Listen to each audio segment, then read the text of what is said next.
നമ്മളെല്ലാവരും JE preparations ചെയ്തുകൊണ്ടിരിക്കുകയാണ്. എല്ലാ ദിവസവും നമ്മൾ വളരെ കഷ്ടപ്പെട്ട് ഹാർഡ് വർക്ക് ചെയ്തുകൊണ്ടേയിരിക്കുകയാണ്. Like you are studying continuously, you are sitting for 10 hours.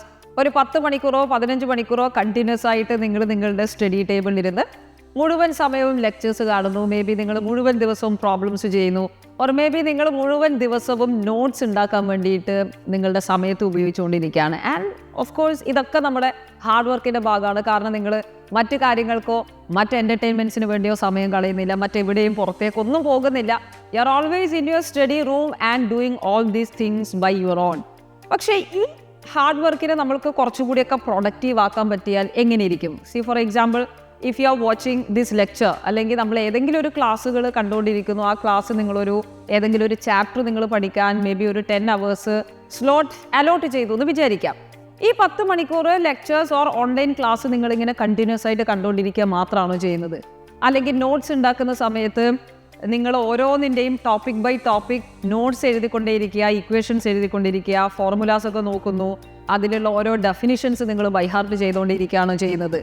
Or നിങ്ങൾ ക്വസ്റ്റ്യൻ ചെയ്യുന്ന സമയത്ത് ഒരു ക്വസ്റ്റ്യൻ ചെയ്യുന്നു, അത് കിട്ടിയില്ല, അടുത്ത ക്വസ്റ്റ്യനിലേക്ക് പോയി വീണ്ടും ഇത് തന്നെ കണ്ടിന്യൂ ചെയ്തുകൊണ്ടിരിക്കുകയാണോ? ഇതിനെയൊക്കെ ചെറിയ മാറ്റങ്ങൾ നമ്മൾ കൊണ്ടുവന്നു കഴിഞ്ഞാൽ ഈ ഹാർഡ് വർക്കിനെയൊക്കെ നമുക്ക് വളരെ എഫിഷ്യൻ്റായിട്ട് സ്മാർട്ട് വർക്കായിട്ട് കൺവേർട്ട് ചെയ്യാൻ പറ്റും.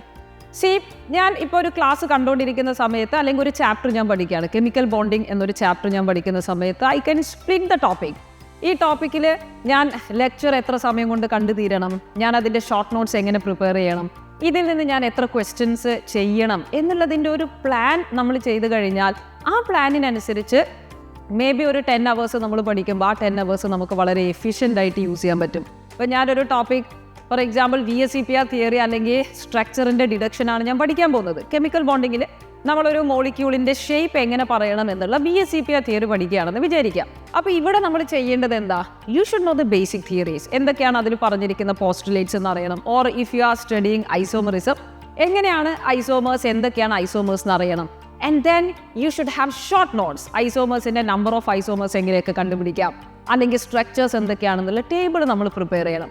And now you go through these formulas and start practising. നമുക്ക് കുറച്ച് ക്വസ്റ്റ്യൻസ് എടുത്തുകൊണ്ട് ഈ ക്വസ്റ്റ്യൻസ് നമ്മൾ പഠിച്ചിരിക്കുന്ന തിയറീസ് ഒക്കെ അപ്ലൈ ചെയ്യാൻ പറ്റുന്നുണ്ടോ എന്നുള്ളത് നോക്കണം.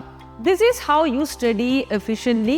ഇങ്ങനെയാണ് നമ്മൾ സ്മാർട്ട് വർക്ക് ചെയ്യേണ്ടത്. ഇങ്ങനെയാണ് ഒരു സബ്ജക്റ്റ് പഠിക്കുന്ന സമയത്ത് 100% പ്രൊഡക്റ്റീവായിട്ട് വളരെ എഫക്റ്റീവായിട്ട് നമുക്ക് ഈ ലേണിംഗ് പ്രോസസ്സിനെ മുന്നോട്ട് കൊണ്ടുപോകാൻ കഴിയുള്ളൂ. ഏറ്റവും സിമ്പിളായി പറഞ്ഞാൽ, നമ്മളൊരു കാര്യം പഠിക്കാൻ 8 hours മാറ്റി വെക്കുകയാണെങ്കിൽ മേ ബി നമുക്ക് ആദ്യത്തെ ഒരു 4 hours ലെക്ചേഴ്സ് കാണാം, അടുത്തൊരു 1.5 മണിക്കൂറോ 2 മണിക്കൂറോ നോട്ട്സ് ഉണ്ടാക്കാം. Then you can recall the notes. എന്തൊക്കെയാണ് പഠിച്ചതെന്നുള്ളത് റീകോൾ ചെയ്തിട്ട് സ്റ്റാർട്ട് ഡൂയിങ് ദി പ്രോബ്ലംസ്. ഈ ക്വസ്റ്റ്യൻസ് ചെയ്യുമ്പോൾ തന്നെ തെറ്റ് വന്നു കഴിഞ്ഞാൽ എവിടെ തെറ്റ് സംഭവിച്ചു എന്നുള്ളത് നിങ്ങൾ ക്രോസ് വെരിഫൈ ചെയ്ത് അതിനെ റെക്ടിഫൈ ചെയ്യുമ്പോഴാണ് ഇത് 100% പ്രൊഡക്റ്റീവായിട്ട് നമുക്ക് മുന്നോട്ട് കൊണ്ടുപോകാൻ കഴിയുള്ളൂ. അല്ലാതെ ഈ ഒരു 8 മണിക്കൂർ കംപ്ലീറ്റ് ആയിട്ട് ലെക്ചേഴ്സ് മാത്രം കണ്ടിരിക്കുകയാണെങ്കിൽ നമ്മൾ ഹാർഡ് വർക്ക് ചെയ്യുന്നുണ്ട്, പക്ഷെ അതിൻ്റെ പ്രൊഡക്ടിവിറ്റി വളരെ കുറവായിരിക്കും. സോ നമ്മൾ എപ്പോഴും ബിസി ആയിരിക്കുക എന്നതുകൊണ്ട് പ്രൊഡക്റ്റീവ് ആവുക എന്നുള്ള ഒരു മീനിങ്ങും ഇല്ല. നമുക്ക് വളരെ പ്ലാൻ ചെയ്ത് പഠിച്ചാൽ മാത്രമാണ്, നല്ല രീതിയിൽ സ്മാർട്ട് വർക്ക് ചെയ്താൽ മാത്രമാണ് ഏറ്റവും നല്ല രീതിയിൽ നമുക്ക് പെർഫോം ചെയ്യാനും കൂടി കഴിയുള്ളൂ. Especially when you consider these kinds of entrance examination. എല്ലാവരും ഈ ഒരു കാര്യം മനസ്സിൽ എപ്പോഴും കൊണ്ടുവെക്കണം. Work hard to reach your goal and work smart enough to reach it efficiently. നമുക്ക് എന്താണ് ഹാർഡ് വർക്കും സ്മാർട്ട് വർക്കും എന്നുള്ള ഡിഫറൻസ് നന്നായിട്ട് മനസ്സിലാവണം. ഇങ്ങനെ ഏറ്റവും നന്നായിട്ട് സ്മാർട്ടായിട്ട് നിങ്ങൾക്ക് നിങ്ങളുടെ എൻട്രൻസ് ജേർണി പ്രിപ്പയർ ചെയ്യുന്നതിന് വേണ്ടി സൈലത്തിൻ്റെ ധീര JE ബാച്ചിൽ റിപ്പീറ്റർ പ്രോഗ്രാമിലേക്ക് ഇപ്പോൾ ഓണം 10 എന്ന ഓഫറിൽ നിങ്ങൾക്ക് അവൈൽ ചെയ്യാൻ സാധിക്കും. സോ ഇനിയും ഇതേപോലെ ഹാർഡ് വർക്ക് ചെയ്ത് സ്റ്റക്കായിരിക്കുന്ന ആൾക്കാരാണെങ്കിൽ, കുറച്ചുകൂടി അതിൽ സ്മാർട്ട്നെസ് ഒക്കെ ഇൻകോർപ്പറേറ്റ് ചെയ്യണമെങ്കിൽ, you are always welcome to the batch. നമുക്ക് 2027 JE എൻട്രൻസ് എക്സാമിനേഷൻ വളരെ സ്മാർട്ടായി വളരെ എഫിഷ്യൻ്റായി പഠിക്കാം.